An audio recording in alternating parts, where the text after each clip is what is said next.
200 days in the majority in Congress. What I can't figure out is what they're celebrating. What have they actually accomplished? That's not even a question for me. It's not the question about America's asking, but it's a question internally. The own chief of staff, inside to a congresswoman, has actually tweeted a question to challenge any person in America to name them one thing this Democrat majority have accomplished for the American public around their kitchen table. So only internally they're asking to, but now they're holding a press conference. So what I thought I would do, I'd actually go and look at what were the numbers at this moment, at this time, in the last Congress where there was a different majority. So I first looked at the number of bills passed out of committee, because that's where real work begins. That's where the expertise, that's where the voice of everyone across the nation that has elected their representative to be heard. Well, in the last Congress, there were 308 bills passed at this moment. The Democrats, who have celebrated their 200 days, haven't even passed 200 bills out of committee. They're at 184. You know why? It was on display yesterday. I hope yesterday was a historic day. I hope the failure of what they saw, what they thought they would actually try, is the final chapter of this book that they have put us through, the American public, on this Mueller investigation. It was there for everyone to see. If you watched the Democrats themselves on the floor, they would jokingly say that was a major failure. They say, we hope we don't have another hearing on this. But as you listen to their leadership, they continue to try to change the course of an election that they didn't like the outcome to. But they're holding the American public back. You see from the sheer numbers of only 184 bills passed the committee. And this is what's important. Remember the committees that they went to. The Judiciary Committee. And what earlier this week, a new Gallup poll showed that a third of our country believes immigration is the top issue currently facing our nation. 1/3 says it's the number one issue. In close to 20 years, only a handful of issues have ever become that prominent in the minds of Americans. Have they had a hearing in regards to the crisis? They first said it was a made-up crisis. And we waited more than 58 days to have a supplemental, to actually have the funds to deal with those who are coming across the border and care for them that they said they cared so much about. Only then, after all this time, after the Senate showed the way by having a bipartisan vote, and the number of times that this new Socialist Democrat majority tried to deny it, did we get the bill passed. The American public knows it's a crisis. The only people who do not believe it's a crisis is the majority party inside the House of Representatives. Then let's think for a moment. In a few short days, we will leave for a 6-week break. But earlier this summer, the administration started the process to get the U.S., Mexico, and Canada trade agreement through Congress. Mexico has already done all the work. Canada, Trudeau, says he's waiting on us. They have broken. He said he'll have to call everyone back to take the vote once we take action. What will this do? Only make our country stronger, more prosperous, create more jobs, make the debate with China even in a stronger position for America, and make the future better than it is today. But they didn't do anything about it. Because one person has all the power, the Speaker of the House. She has not called the bill up, where the other countries have. She's going to go on break. So that wasn't part of the celebration of 200 days. They actually denied the work that America could become stronger. Then let's look when it comes to medical costs. The moment in time when these committees actually worked, the Energy and Commerce, and they found bipartisanship. Every Republican, every Democrat voted to lower the prices of generic drugs. 3 bills just like that. But an odd thing happened on the way to the floor. They went through the leadership. You know what the Democrat leadership did? They made it a poison pill so they could not become law. I don't think they celebrated that today. Another failure on their part. Surprise billing, one of the biggest concerns we have in America today, where you, as an individual, look into your network, go to a hospital for a procedure, but somehow you find out that maybe the doctor is not in the network and you get a bill outside of what your insurance costs are. We haven't dealt with that. I didn't hear any celebration in those 200 days. So it's interesting to me when you look at the day they had yesterday. They had all this anticipation. This was the day Chairman Nadler has been waiting for. This is the day that Chairman Nadler had promised this Democrat majority when he was campaigning to become chairman of Judiciary. One of his strongest platforms in becoming chairman, competing with other Democrats, that he would be the very best chairman when it came to impeachment. He didn't care about the facts. He just wanted to impeach. So he won the vote inside the Democratic conference to become chairman based upon that belief. So he moved forward no matter every time the facts did not lay out. Even when the report came out that there was no collusion, no obstruction, he refused to go down and read the last 6 lines of the report itself. So he held this hearing that was a total failure on their part. Headline after headline shows it, question after question.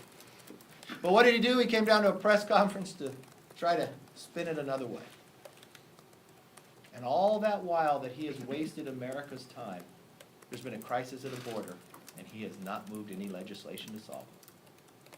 All that time that there's been a problem within health care, the moment that we had bipartisanship, they wanted to make sure that the bill could not become law.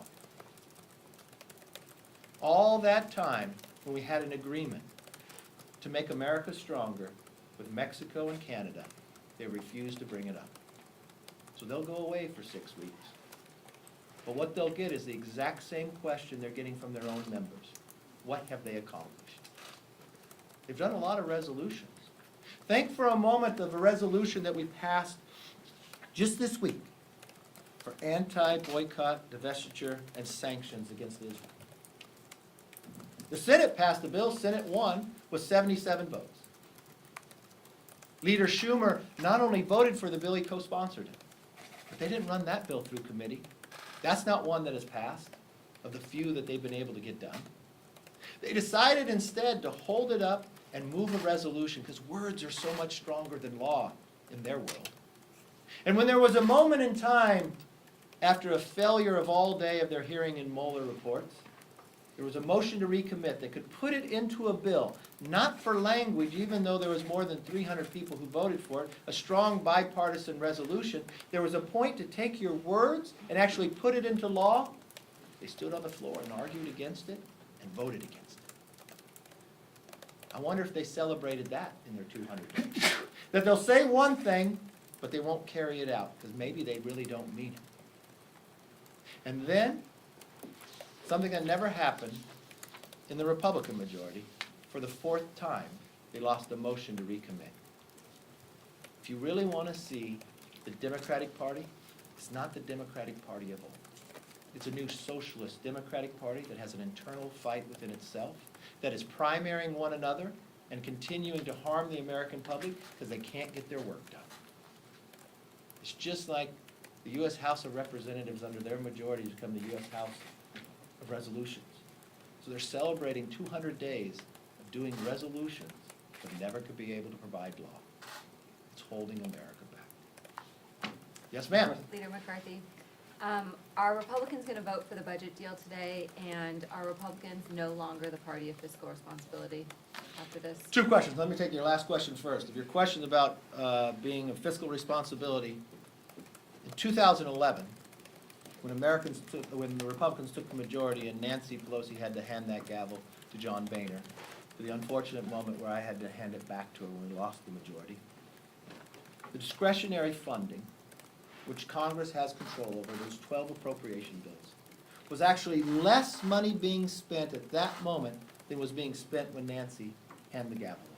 This is the core element of what we fundamentally believe. I believe our greatest crisis in America today is our debt. Unfortunately, we're living in a world where the new socialist Democrats are in the majority. If you look what they had passed in their appropriations and what we'll vote on today is $100 billion less. So yes, even though we're in the minority, we've got to be able, we actually forced them to spend less money. Were we able to protect in the riders that are law? Yes. Were we able to fund the military to begin to build it after what the Obama administration did to do? Yes.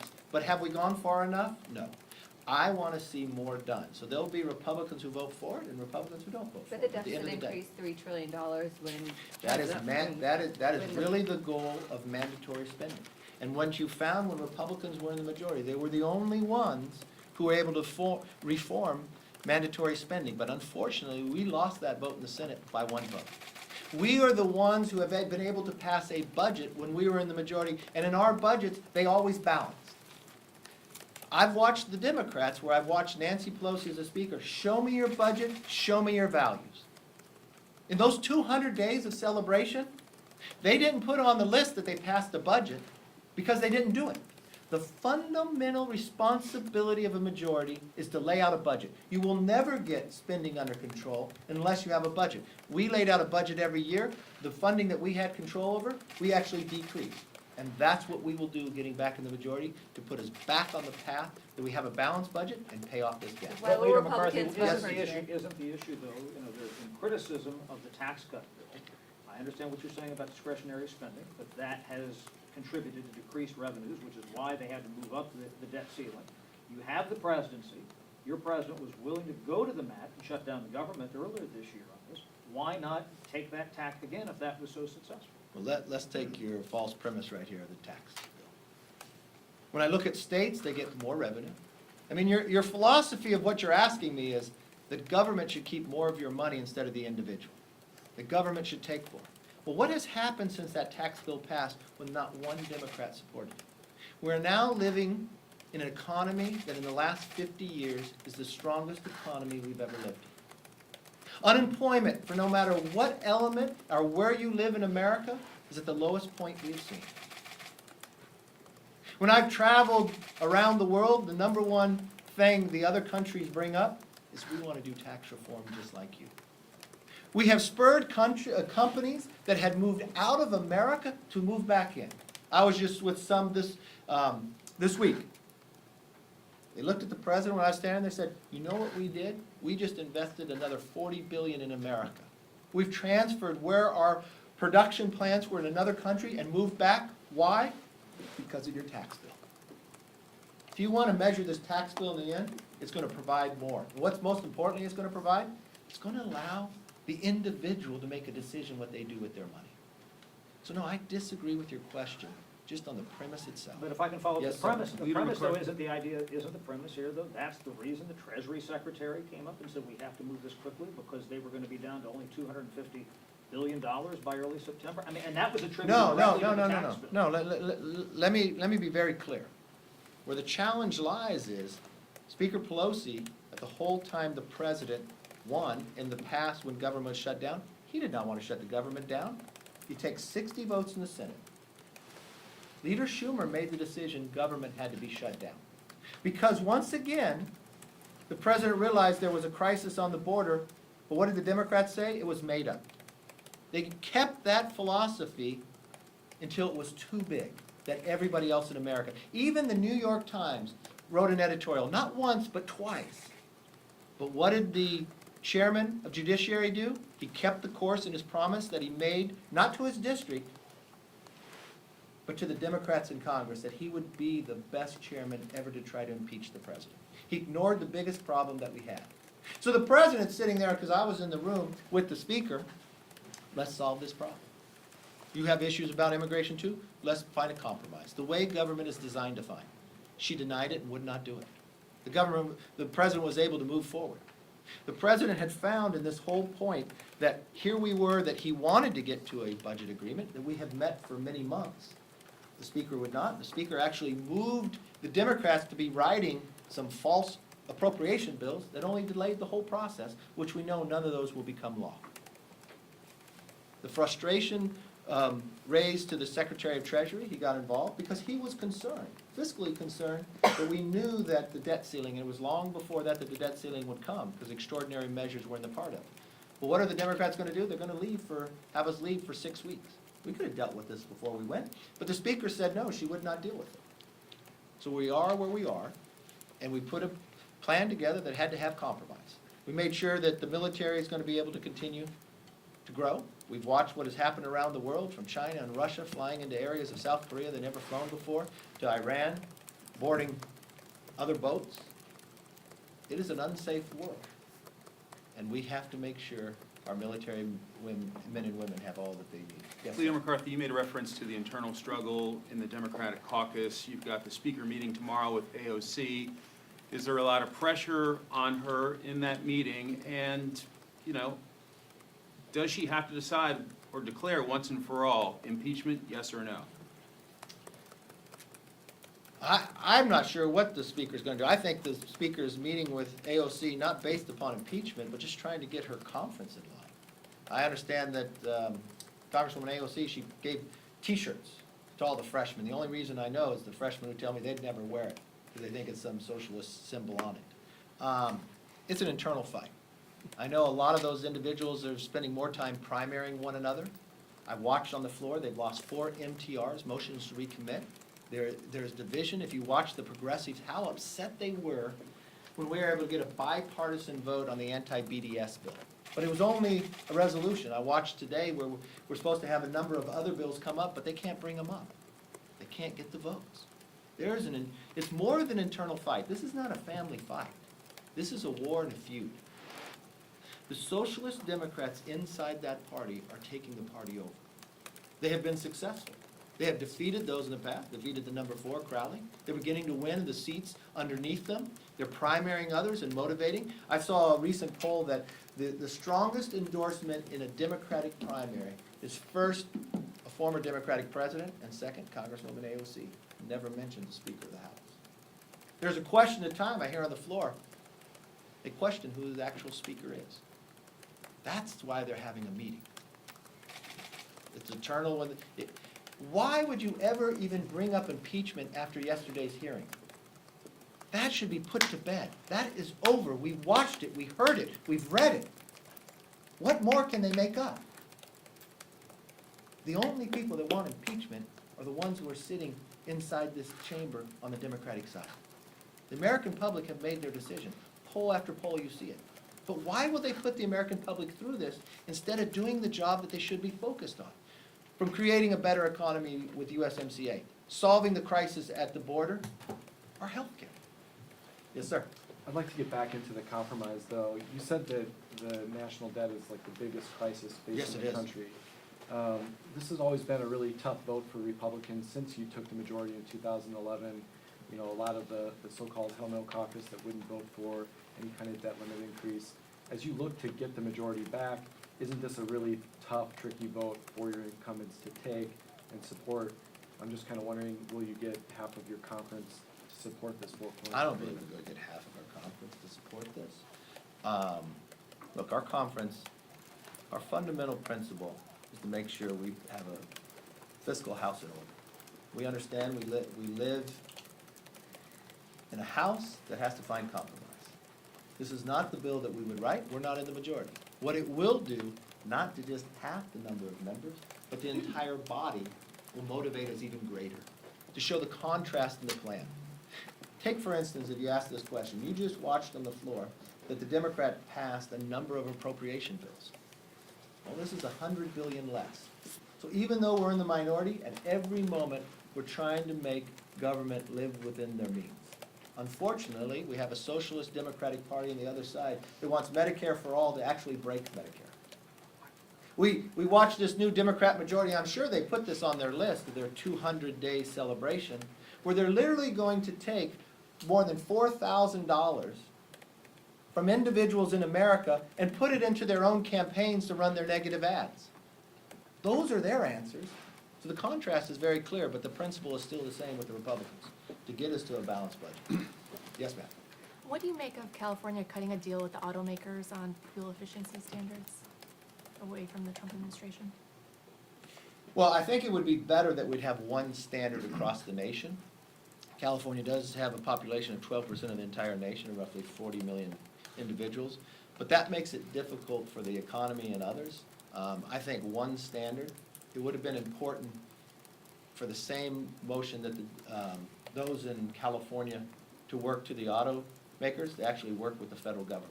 But again, I've watched Democrats more focused on trying to change an outcome to an election, and then either sitting down that an election is over and work together. But I will work with anybody who wants to put this country first. I've watched it time and again on this floor. I've watched it at the time where we all voted together to lower the drug prices, but only to find that when the Democratic leadership took a hold of it, that they made sure it couldn't become law. There's a time for politics, but there's also a time to put it aside. Yes, ma'am? Speaking of drug prices, the White House said yesterday that you organized a meeting between President Trump and pharma. Why did you set up that meeting? Because I want to see drug prices lowered just as I see the president. And I want to see a bill that actually lowers the price where the constituents actually feel it.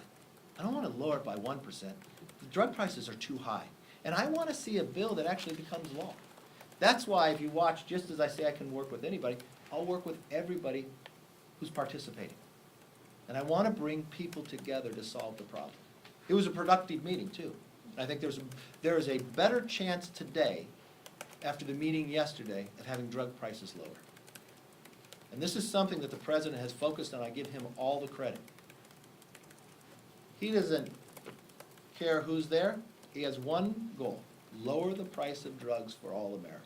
And that's what he's going to get in the end. Yes? Last question. Paul Mitchell, a member of your leadership team, announced his retirement this week, and he cited not only the president's rhetoric that he's frustrated with, but sort of just the general toxic atmosphere on Capitol Hill. Have you heard these concerns from other members, and what is your message to members who might be considering leaving Congress for the same frustrations? Look, let me first thank Paul. Paul is an amazing man that has accomplished so much. Being a member of Congress is one of those, but I will tell you, if you ask Paul for his resume, the very first thing he'll say is a father. The second he'll say is a husband. Successful in business, and in the business it was about education, educating people. He was beyond success in that. But he always believed in participating in making government better, making his community better. That's what made him run. He actually ran and didn't win the first time. So no, and I spent a lot of time with Paul, I spent a lot of time with his family, and he has a beautiful son, Declan. And I know at the time when I talked to Paul, the weighing family and the commitment where he's in, we all come to that conclusion. But he has made a tremendous contribution to this country, and he will continue to. He's not leaving today. And those are all decisions on, it doesn't matter where you are on both sides. It doesn't matter whether you just serve in Congress, whether you serve in the Board of Supervisors, whether you serve in the Senate, or where you work within government. Those are decisions that are personal or made. And I respect his decision, but I also want to thank him for his service. But do you think he's that an amazing man. The atmosphere, especially as 2020 heats up, do you think the atmosphere on Capitol Hill will cause more lawmakers to retire and flee No, Congress? I think the reason people retire, it's their own personal decision and time and place of where they are. Some people retire because the voters decide they retire and they still want to stay. You know, that's the makeup of our government, and that's what's so beautiful. You know, America is more than a country. America is an idea, an idea of self-governance, an idea that the power does not rest here, but it rests with the people. Unfortunately, we're having a real contest about that. This new Socialist Democratic Party thinks all the power rests with them. But we've seen from results, they're just not there. They're fighting among themselves. They can't produce anything out of committee. And now they're finding from the chief of staff of the most coveted endorsement that any Democrat who's running wants is even questioning and challenging, name me one thing that they've accomplished for America's kitchen table. The answer is easy. There isn't any. Thanks, sir.